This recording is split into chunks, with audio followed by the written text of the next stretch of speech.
Hello दोस्तों, bloody Sunday YouTube channel पर आपका स्वागत है। आज फिर मैं आप सभी के लिए भूतों की कुछ और सच्ची डरावनी कहानियाँ लेकर आ गया हूँ। तो अगर आपको सच्ची डरावनी कहानियाँ सुनना पसंद है तो जल्दी से हमारे चैनल को सब्सक्राइब कर लीजिए और इसी के साथ दोस्तों बेल आइकन को ऑल पर सेलेक्ट करना बिल्कुल मत भूलिएगा। तो चलिए दोस्तों, बढ़ते हैं अपनी आज की कहानियों की ओर और डर को बेहद करीब से देखते हैं। मेरा नाम साक्षी है। ये मेरी फ्रेंड तेजस्वी के साथ घटी बिल्कुल सच्ची घटना है। ये बात कुछ साल पहले की है। मैं जिस हॉस्टल में रहती थी वो गर्ल्स हॉस्टल था। दिन भर पढ़ाई पूरी करने के बाद हमें अपने अपने रूम में जाना होता है। मेरा रूम हॉस्टल के लास्ट 5th फ्लोर पर था और 5th फ्लोर पर अभी सिर्फ 2 कमरे ही बने थे, जिनमें एक कमरा मेरा था और दूसरा कमरा जो मेरे कमरे से लगकर ही था उस पर नंदिनी रहती थी। लेकिन कुछ ही दिन पहले हॉस्टल की बाकी गर्ल्स ने उसके साथ एक बहुत ही भद्दा मजाक किया, जिससे वो डिप्रेशन में चली गई और फिर एक दिन उसकी लाश उसी के कमरे में पंखे से लटकी हुई मिली। उसने फांसी खा ली थी। अभी उसकी मौत को हुए कुछ ही दिन बीते थे कि हॉस्टल में एक और नई लड़की आई। उसका नाम तेजस्वी था और तेजस्वी को मेरे ही रूम के बगल वाले रूम पर, जिसमें नंदिनी ने फांसी खा ली थी, उस पर शिफ्ट कर दिया गया। हॉस्टल की सारी लड़कियां, यहाँ तक कि मुझे भी उस रूम से बहुत डर लगता था, मगर तेजस्वी को इस बारे में कुछ भी पता नहीं था, तो वो खुशी खुशी उस रूम पर रहने लगी। धीरे धीरे मेरी भी उसके साथ काफ़ी अच्छी दोस्ती हो गई और अब मैं भी उस रूम पर आने जाने लगी थी। लेकिन फिर एक रात जब मैं अपने कमरे पर सो रही थी तो किसी के ज़ोर ज़ोर से मेरे रूम का दरवाज़ा पीटने की आवाज़ से मेरी नींद खुल गई। मैं जल्दी से उठकर दरवाजे के पास पहुंची और तभी दरवाजे के दूसरी तरफ से तेजस्वी की आवाज़ आई, प्लीज़ साक्षी, दरवाज़ा खोलो प्लीज़। तेजस्वी की आवाज़ सुनकर मैंने जल्दी से दरवाज़ा खोला और तभी तेजस्वी रोते हुए मेरे कमरे के अंदर आ गई। उसके मेरे रूम में अंदर आते ही मैंने दरवाज़ा बंद किया और रूम की लाइट ऑन की और तब मैंने उसके चेहरे को देखा। वो बेहद डरी हुई थी और उसका पूरा शरीर पसीने से लथपथ था। वो देखकर मैं भी घबरा गई कि आखिर बात क्या है। तो मैंने उसे संभालते हुए उससे पूछा कि क्या बात है यार, तू इतना रो क्यों रही है और तुझे इतना पसीना क्यों आ रहा है। मगर मेरी बात का जवाब देने की बजाय वो ज़ोर ज़ोर से बस रोए जा रही थी और बार बार बोल रही थी कि वो मुझे मार डालेगी, प्लीज़ मुझे बचा लो, वो मुझे मार डालेगी। उसकी ये बात सुनकर अब मुझे भी डर लगने लगा और मुझे वो दिन याद आ गया जब नंदिनी ने उसी रूम पर फांसी खा ली थी। मैंने उससे फिर पूछा कि कौन कौन मार डालेगी तुझे। तो उसने डरते डरते मुझसे सारी बात बताई। उसने बताया कि जब वो अपने कमरे में सो रही थी तभी उसे ऐसा लगा कि कोई उसके ऊपर बैठा है और जब उसने आंखें खोली तो देखा कि एक भयानक शक्ल वाली डायन उसके ऊपर बैठी थी। उस डायन की जीभ बाहर निकली हुई थी और उसकी आंखें सफ़ेद थी। उस खौफनाक डायन को देखकर उसके रोंगटे खड़े हो गए और जैसे ही उसने भागने की कोशिश की कि तभी उस डायन ने उसकी गर्दन पकड़ ली और गुर्राते हुए उसका गला दबाने लगी और फिर तभी वो डायन उसकी गर्दन छोड़ छत की दीवार पर चढ़ गई और ज़ोर ज़ोर से शैतानी हंसी हंसने लगी और तभी वो वहाँ से भागकर मेरे रूम के सामने आ गई। इतना बोलते बोलते ही वो बेहोश हो गई। मैंने तुरंत हॉस्टल वार्डन को कॉल किया और उन्हें सारी बात बताई, मगर मेरी बात सुनकर वो उल्टा मुझ पर ही चिल्लाने लगी और कहने लगी कि ये कैसी बातें कर रही हो, हॉस्टल को बदनाम करना है क्या तुमको? दोबारा ऐसी बात मत करना। इतना बोलकर हॉस्टल वार्डन ने कॉल कट कर दिया और फौरन डॉक्टर को साथ लाकर वो 5th फ्लोर पर पहुंची। डॉक्टर ने जब तेजस्वी को चेक किया तो वो बोला कि घबराने की बात नहीं है, मैं इसे इंजेक्शन दे रहा हूँ, सुबह तक इसे होश आ जाएगा। ये बोलकर डॉक्टर ने तेजस्वी को एक इंजेक्शन लगाया और वहाँ से चला गया। डॉक्टर के जाने के बाद हॉस्टल वार्डन ने अपने साथ आई औरतों से कहा कि इसे इसके रूम में ले जाओ। उनकी ये बात सुनकर मैंने फिर उनसे रिक्वेस्ट की कि मैम प्लीज़ इसे यहीं पर मेरे रूम पर रहने दो, वो रूम सही नहीं है। लेकिन उन्होंने दोबारा मुझ पर चिल्लाना शुरू कर दिया और कहा कि अगर दोबारा ऐसी बात की तो तुम्हें हॉस्टल से निकाल दूंगी। ये बोलकर उन्होंने तेजस्वी को उसी के रूम पर भिजवा दिया और वहाँ से चली गई। उस रात मुझे नींद नहीं आई और फिर सुबह होने के बाद सब अपनी अपनी क्लास में पहुँच गए। मैं भी क्लास में ही थी, लेकिन क्लास में तेजस्वी नहीं आई थी। हमारी क्लास शुरू ही हुई थी कि तभी पूरे हॉस्टल में हंगामा मच गया। जब हम सब अपनी क्लास से बाहर निकले तो मुझे पता चला कि तेजस्वी ने अपने रूम में पंखे से लटक कर फांसी खा ली है। ये सुनकर मेरे पैरों के नीचे से जमीन खिसक गई। सबको यही लग रहा था कि तेजस्वी ने खुदकुशी की है, पर सिर्फ मुझे पता था कि वो उस रात उस डायन का शिकार हो गई थी। उसकी भी मौत ठीक वैसे ही हुई जैसे नंदिनी की हुई थी। पूरे हॉस्टल में उसकी मौत एक रहस्य बनकर रह गई कि आखिर उसने ऐसा किया क्यों। मैंने हॉस्टल वार्डन से बोलकर अपना रूम चेंज करवा लिया और 3rd फ्लोर पर शिफ्ट हो गई।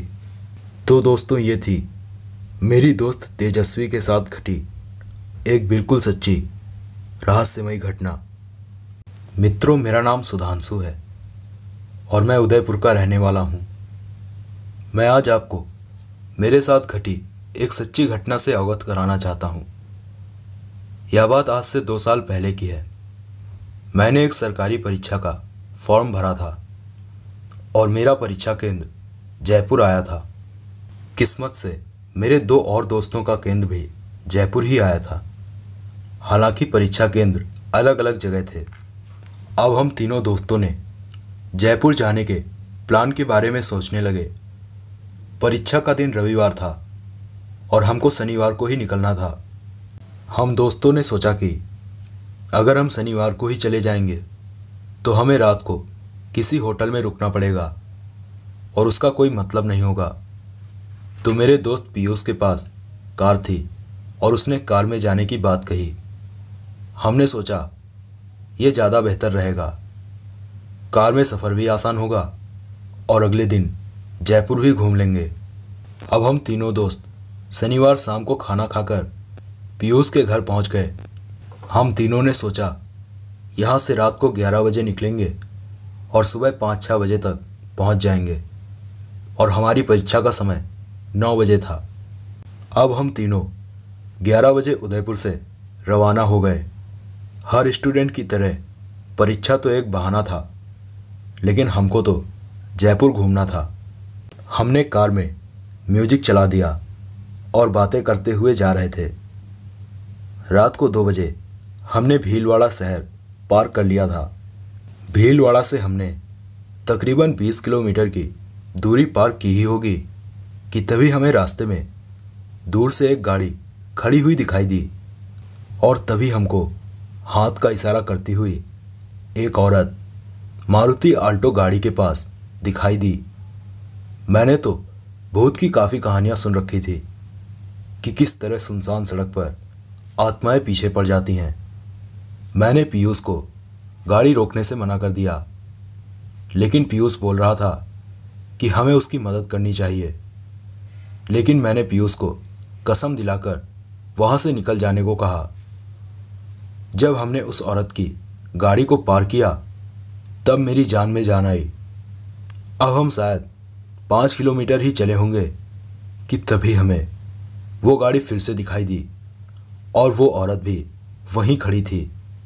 हमें तो विश्वास नहीं हो रहा था और हमारे डर के मारे पसीने छूट रहे थे कि आज ही आत्मा हमको मार कर ही छोड़ेगी।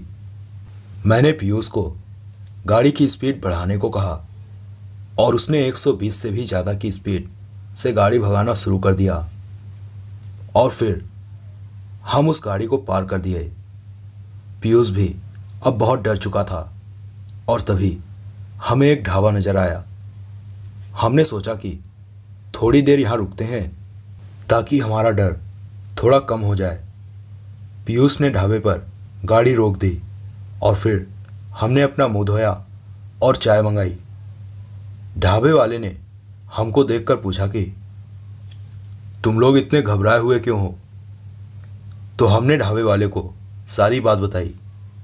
फिर ढाबे वाले ने हमको बताया कि आज से 3 साल पहले डिवाइडर से टक्कर खाकर एक औरत की इस रास्ते पर मौत हो गई थी और उसकी आत्मा उस 10 किलोमीटर के दायरे में रात के 2 से 3 बजे के बीच लोगों को लिफ्ट मांगती है।